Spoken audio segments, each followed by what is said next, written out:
So let me get this straight. You post your entire life, thoughts, outfits, pets, even that questionable meal you made last night on the largest shared platform in the world, being the internet.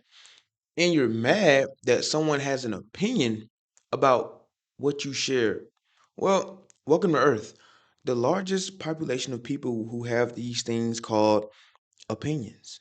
Now, I know opinions are like brains. You expect everyone to have one. But the thing with brains is not everyone works the same. You got some that move slower. You got some that moves faster than others. But just because you don't agree with what's being said about you, that doesn't mean it's wrong, right? Because if people are cheering you on, egg you on, you have no problem with it. But the moment you get one negative comment, you spiral. Now, who am I to come out and give orders? Who am I to come out and give unsolicited advice? I'm Alonzo, and welcome to the channel. Today, we're deep diving into why people post their ideas online, but they can't deal with the opinions and backlash that they receive from ideas that aren't shared by most people. So sit back, relax, and let's dive in, shall we? Keep it private. Revolutionary. I know. Keep your dark thoughts in a diary, not on Twitter, where they will be dug up.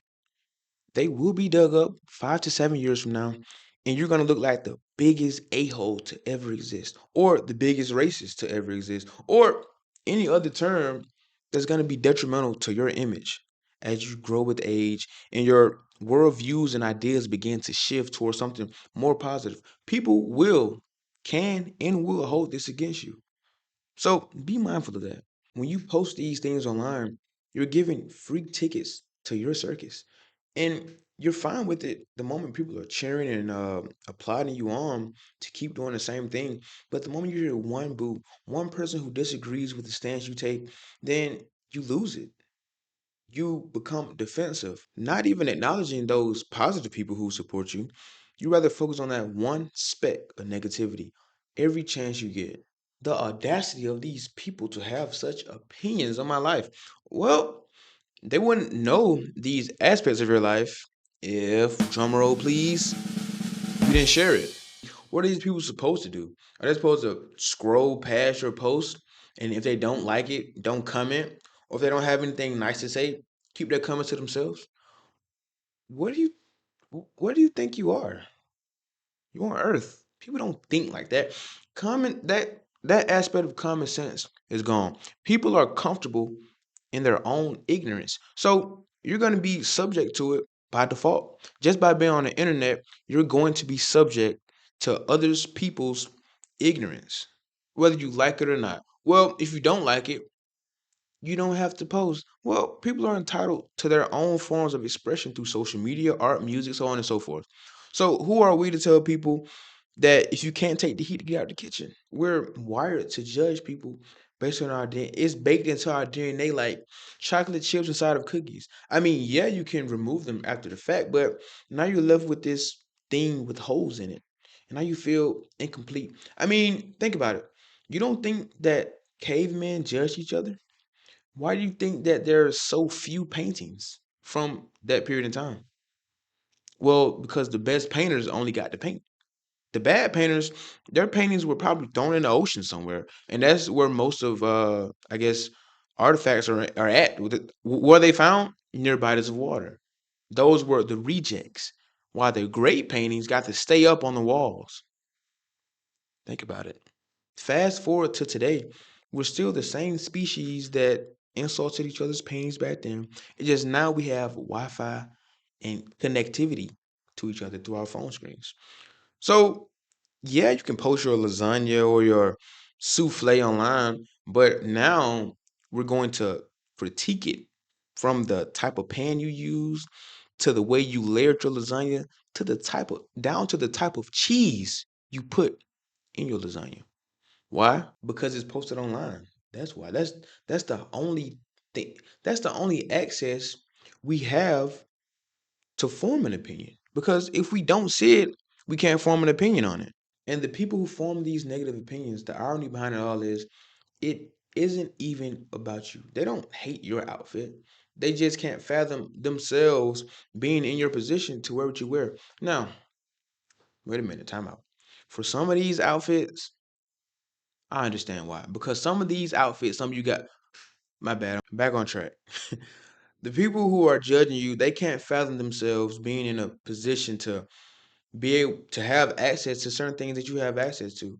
So, what's the next best option? Tear it down, of course. Duh. I mean, that makes the most sense. Why would I ignore it when I can tear it down? Now, if you're minding your business and you really try your best to just be positive and spread love and joy and harmony, you may want to do that at your local nonprofit or make a nonprofit and don't put it online because people will always find a way. They will always find a way to find a chink in your armor. No matter what you do, they're going to try to find a way to tear it down. I mean, well, yeah, you can ignore it, but words and opinions sometimes hurt. I don't care who you are.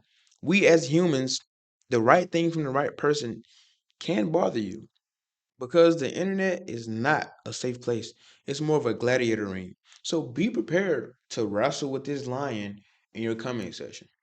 And if you don't have the proper tools, comebacks, you can have your head ripped off from being turned into a joke, a meme, so on and so forth. So the next time you feel the need to address negativity, think to yourself, well, I am in on the internet, so this comes with the territory. So why am I so sensitive about it? Or if you are sensitive, take a moment to, I don't know, think of a funny comeback. Or say, I agree with what you said. Thank you for adding so much insight to my post, my video, my lasagna, whatever it may be. People have made billionaires and popular people log out of social media. Just recently, LeBron James logged out of X. You remember they made Travis Scott, who posted his infamous Halloween picture online.